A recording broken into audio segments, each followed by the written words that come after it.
If this person would not give that to you, you don't gotta do it, baby. You really don't. That's just the way life goes. Like, bringing it back to kindergarten, treat people how you want to be treated. If you're not gonna treat me like that, I'm not gonna treat you like that. I'm not gonna be rude because God don't like ugly, but I'm not gonna do that for you. Hey babes, welcome back to my channel. If you are new, sit down. And if you're returning, I missed you so much. So today I want to take a page out of the girl chat diaries to talk about the fact that I had to learn the hard way that being the strong or loyal friend doesn't mean that you're loved. It means that you're used. Come here. I said it means that you're used, sweetie. I know. It hurts and it sucks so badly, but if that resonates with you at all, let's talk about where we go from there. Where we go from here. Where we go from here, because I'm still coming from it. And I'm on my way to bigger and better things. So yeah, let's talk about it. Okay, babe, so before we get into why you're an overgiver, yeah, you, because it's me too, it's us, why you're an overgiver, the consequences of overgiving, and how we can protect ourselves from overgiving. I want to give you guys a quick little story time of an example that I was overgiving. It was like a friendship of about almost 10 years. We're best friends for life. We were locked in. Nothing could stop us. And we were two very different people, but we loved each other very much. I'd like to think so. I'd like to think that the love was real, at least. So long story short, there were 3 major times we fell out. The second to last time we fell out, we were working together. Mind you, this is the type of friendship that I gave everything I had. Like, whether she was in a relationship or not, I was there. Whether I was in a relationship or not, I showed up for her. I answered all her calls, answered all her texts. I would be pouring into my responses. I would be on the phone giving everything that I had, the best advice I possibly could. I would pull up to where she's at if she knew me. I'd go get her from somewhere. I convinced my dad to let her live with us. I freaking, like, even in the midst of like her lying on me and not being the best friend, I still showed up for her. She needed a job. I tried to help with that. I gave her advice. I did everything that I could. And although it was draining, the most draining part was realizing that I wasn't getting it back and wondering if she even cared about me for real. And there was that little person in me that wanted to feel loved and worthy so badly that I just kept giving and giving and giving and hoping that I was proving that I was worth it. So anyways, so we worked together. We fell out for 9 months straight. She terrorized me along with my coworkers that I also considered friends, I thought. And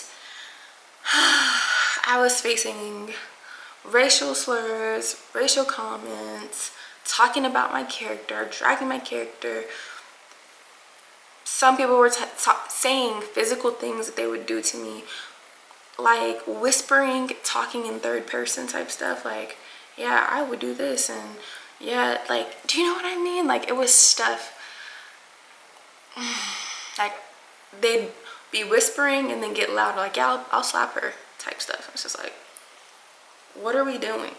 So that went on for 9 whole months. Mind you, my best friend is in the mix of this, and she's helping egg it on, and it's horrible. Mind you, we didn't have this horrible falling out. It really ended in what I also said the last time that we fell out, last and final time, which was, I think that you like me. No, I think that you love me, but I don't think that you like me. And that is what set off this almost a year long of terrorizing. Long story short, it ended up ending suddenly one day. Something happened with one of the other girls where they decided to turn on her instead, and they all started to apologize to me. One by one, pulling me aside. I'm sorry, and you were right, and this was all wrong, and da-da-da-da, I'm sorry for my part in it, da-da-da. We were all in the same room, and then my best friend, the one who probably should have been the first one to pull me aside, she said in front of just everybody this blanket statement, like, yeah, that was horrible. Like, you were right. This person, this, that. Long story short, I didn't like, I wanted to be able to move forward with her. I didn't want to brush it under the rug. It was an awkward thing for me. So I texted her later that night, extending myself. Mind you, when we were not friends for those 9 months, even though I was being terrorized, I felt so much peace. I felt peace in myself. I felt peace in my identity, who I was becoming. I felt like I was not walking on eggshells. I didn't feel like I had to question anything. There was no confusion. There was no people pleasing. I was chilling. Mind you, I was at work crying. Well, I'd come home crying some days, but also be like, but the amount of peace that I have is like intangible. Is that a word? Not tangible. I don't know. But yeah, so I reached out to her like, hey, I think we should talk. I think that's something like kind of what I said. And she was like, I think we should too. I miss you so much. I'm sorry for everything we did, whatever. We linked up. She pretty much, I confronted her about like some of the racial stuff and some of the other stuff. And she denied it all, really. And the people pleaser in me, the overgiver in me, wanted to know that everything that I gave was worth something. I wanted to know that I was worthy and that I deserved her love back and that it wasn't fake. I'm not saying that her love for me was fake. I'm not saying that she didn't have a good heart. I'm not saying that, because everybody goes through their own stuff that brings them to be the person that they are today. You know what I mean? So I'm not judging. My experience is just my experience. So what I should have done is, after that conversation, I should have left it as, okay, we're gonna be associates, cool, I forgive you, let's move on. But what ended up happening was I felt an obligation almost, because of how much she said she missed me, her denying everything, her apologizing, and me wanting to feel worthy and loved of my best friend. I allowed us to fall back into this best friendship. So I blew away all my boundaries and I fell right back into it. And granted, our last go was a lot better. It was a lot smoother. Everybody's a lot more mature. We're good for the most part, but there were some things that did come back up, and I just felt like I was overgiving again. To spare you guys all the details, felt like I was overgiving again. Didn't know if I was loved or not. So it ended again, and then I found peace again, and also I started my YouTube channel. So if you guys go back to my old videos, that's around the time that we fell out, honestly. But she wasn't the only person that I had separated myself from around that time. There was another person that I separated myself from, and between those two people, I ended up just checking in with myself, which is the point of this video. Stop overgiving to other people and take it and give it to yourself. So let's get into, I guess, the past. Like, let's see why we might do this and some of the consequences and ways we can protect ourselves. I also want to like pop in really quick and say that it's not easy. It's not easy to detach from these types of relationships. For example, that friend that I mentioned, I think about her all the time still. I love her down. I miss her down, regardless of everything that transpired. And I know that sounds crazy, and I know you feel me. I know it's crazy, because like, why do you miss that? But there's a lot of good too, you know. You don't love people for no reason, and there's just that thing in you that's just like, I miss that person, I love that person, but you just kind of have to persevere past that and keep pushing. I'm telling you, like every 3 months or so, yeah, 3 to 6 months, I think probably like every 6 months I have a serious question like, should I reach out? That's like, no. And if it was meant to be, that person probably would have reached out to me. But it hasn't happened, and it never happened. Like, even prior, anytime we went our separate ways, I was always the one reaching out. I think that's another sign that you probably shouldn't be clicked up, especially if you really, yeah, let me not get into that.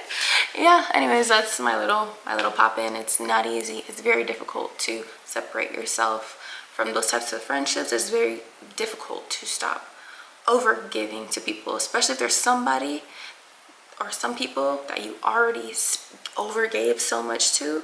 You don't want all that time to be wasted. You don't want all that love and effort to go to waste. But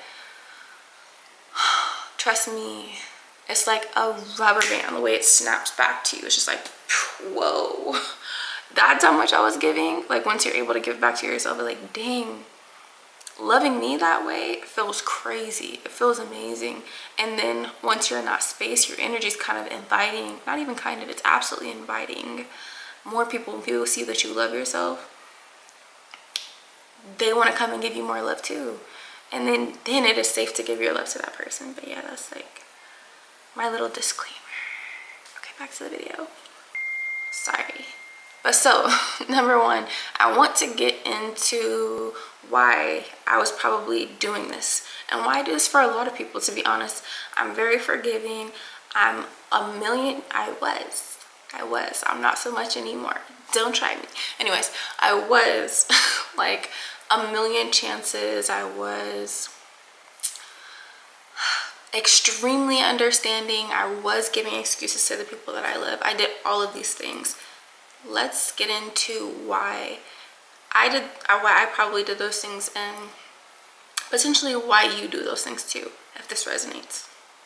Okay, so let's just start with number one. One of the reasons is probably childhood conditioning, being praised for being low maintenance or being so helpful and things like that. And otherwise feeling invisible or in trouble. That's one of the reasons why you probably have this inclination to overgive. You can also have any fear of abandonment or fear of not being chosen. So if you fear being abandoned, you're going to do anything that you can, and you're not going to have many boundaries to keep that person with you and prove to them that you're worthy enough of their love, prove to them that you're good enough of a friend, a good enough of a person to be chosen and to not be abandoned. Another thing is confusing love with sacrifice, thinking that love means you have to sacrifice your happiness, sacrifice your peace of mind, sacrifice your space, your boundaries to get someone's love, to get your friends' love, to get your partner's love, to get your family's love. You just have to keep giving and giving and giving to prove something. To prove something that, I'm telling you, once you feel real love once you feel real love, you'll know for a fact that it's not that. You don't have to do anything but be your absolute self. But we'll get into that. Another reason why, and I'd say probably one of the last reasons why, not the last one, I'm sure there's so many reasons, but the last reason that I'm going to bring up is just wanting to feel worthy. I tied a lot of my worthiness to if somebody loved me. And that attracted some of not the best people. that attracted a lot of hurt. I'll put it that way. Me basing my worth off of how other people felt about me attracted a lot of hurt for myself and a lot of confusion to myself on if I was worthy or not. And a lot of therapy. A lot of therapy. Let's just say we are 3 years deep, baby. 3 years deep. So next, I want to get into some of the consequences of overgiving. And number one would be resentment and burnout.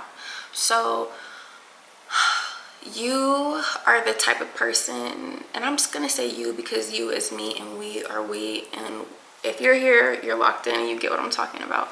So you're the type of person that is probably gonna keep your resentment to yourself because your choo-choo train is going 100 miles per hour and everybody else is just the passenger on your train.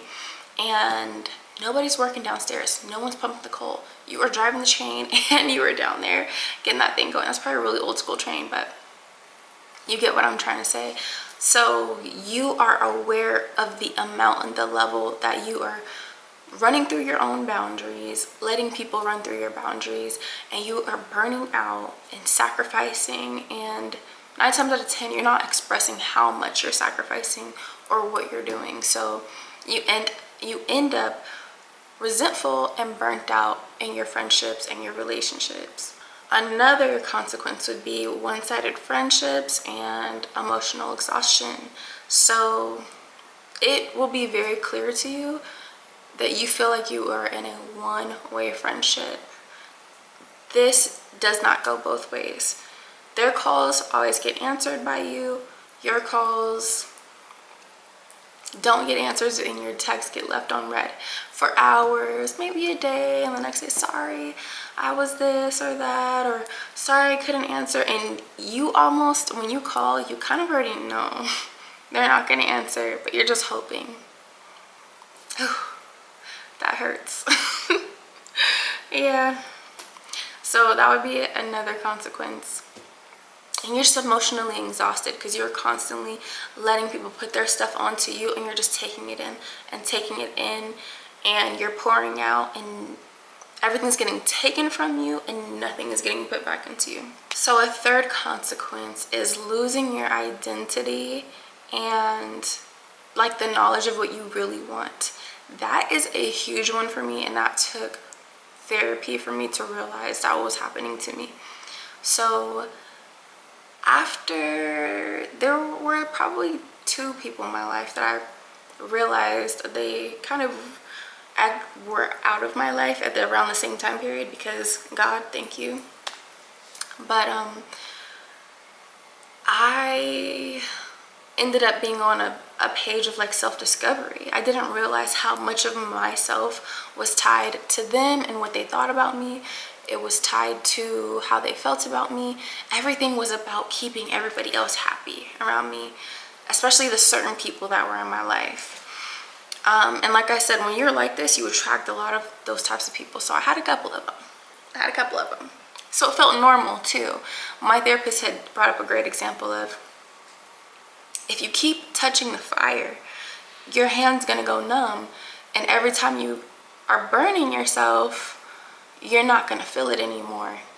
And I was like, so you think that the chaos and the pain and all this stuff, this is normal. This is it. Like, this is what love is. This is what friendships is. This is what relationships are, but they're not. So yeah, so I went on this path of self-discovery, and I'm like, wow, this is me. Hello, I met myself for the first time, and I still am meeting myself, and it's just blowing me. It's been such a crazy process, but once you remove those people from your life, you're gonna learn about yourself, and it's gonna be beautiful. Yeah, it's gonna be really beautiful. The 4th consequence that I'll be talking about is feeling unappreciated. Yeah. Feeling unappreciated and feeling walked over. I don't really need to get into that too much. When you're in those types of dynamics, you don't feel seen for what you do. You will leave that relationship. You will leave that friendship knowing how much it impacted you as a human being for the rest of your life, and not knowing if they'll ever care. Not knowing if they will ever look back and be like, damn, like that was a good person. Like that was a good friend. That was a good woman, you know? Like, you'll walk away from it like, they did not care. And damn. And you poured your whole self into them, trying to chase this worthiness that you are never going to obtain with them. Ever. And it should never be that hard. It should never be that hard. So, let's talk about some ways that we can protect ourselves from these types of dynamics. And number one, if you are in one of these types of dynamics, so you could try to shift. You could try to shift the dynamic of it. See if you can salvage the relationship. See how they respond. See if you're even in that type of dynamic at all. Give yourself grace in general with everybody. This is tips. This is a way to protect yourself, low-key, from yourself, from over giving, protecting your peace. When someone texts you, you do not have to respond immediately. Give yourself some time to think over what they're saying, especially if it's like bringing up some feelings for you. The people pleaser in you is gonna want to like go their way and say what they might want to hear, even if it's a detriment to yourself. Give yourself some space. It's okay to take a second to respond to them. Same with the call. You do not have to answer the call. You really don't. That's something that I'm genuinely learning like recently, and it's okay. I could tell them like, yeah, I'm sorry, I saw your call but I was busy, couldn't answer at the time. The power of honesty, dude. First of all, I'm a very honest person. I've never not been honest. That's why I always would answer the phone, because I'm like, I don't want to lie. Like, I don't want to lie about this later. I don't want to be like, sorry, I didn't see your call and I'm blah, blah, blah. No. Hey, what's up? Yeah, I can talk. What's up? You know, like, just don't answer. And if they ask, tell the truth. I was tired. I was asleep. I was in the shower. I was in the toilet. I was eating. I couldn't answer at the moment. I was watching my show. You know, like, yeah. Anyways, give yourself time to respond to somebody. Secondly, understand the power of no. No. I know it seems so simple, but just say no. Say no when you want to say no, and don't explain why you said no. You don't have to. You really don't have to explain why you said no. Now, that's going to be really hard for us, but you can say no and the truth. I actually did that recently in a healthy relationship that I'm like an amazing friendship that I have. I was supposed to see her today, and I let her know that I am exhausted and I'm very tired and we can link later in the day, but I really need some rest. And I spent today resting and doing some stuff around the house that I needed to do, and voila, I said I could not link. But we have that type of healthy dynamic where we can be honest with each other, and there is no static. There's no I'm worrying later if she's upset with me. There is no I'm worried if I should just gone ahead and did it. There is no I'm just gonna go ahead and do it and sacrifice my needs, because that is a healthy friendship that I have, a very healthy friendship, and I'm so blessed to have her. Thank you, God. Okay, so another and probably the last point I'm going to talk about of how you can protect yourself from overgiving is ask yourself, would this person do this for me? They can be tiny or huge. Would this person do this for me? And as much as asking yourself that question might hurt, because there's a chance that the answer will be no. And honestly, if more often than not your answer to that question is no, that shouldn't be your friend. You should cut that person off like yesterday. But yeah, that's another way you can protect yourself from overgiving, is if this person would not give that to you, you don't got to do it, baby. You really don't. That's just the way life goes.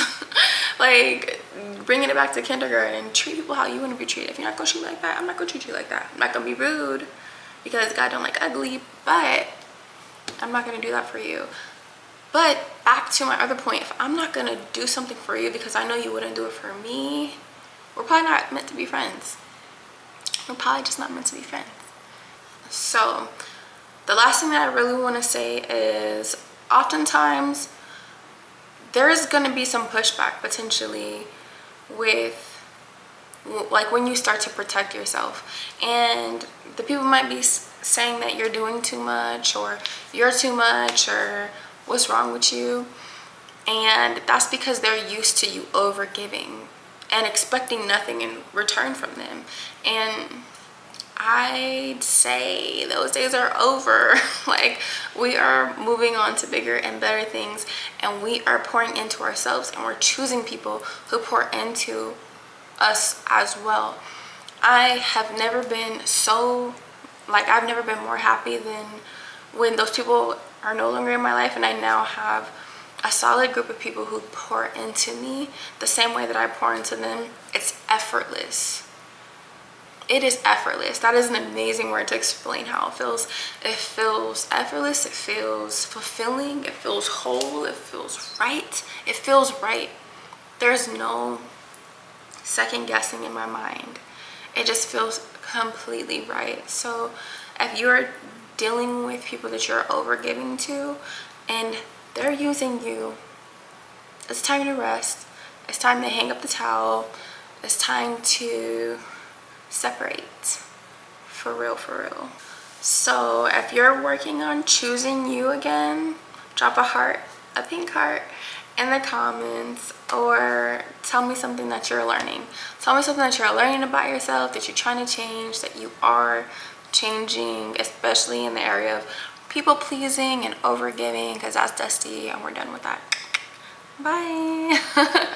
So yes, I love you guys so much. Thank you for spending your what is this, 20 minutes, about 20 minutes with me, and I love you guys so much, and I will see you in the next video. Bye.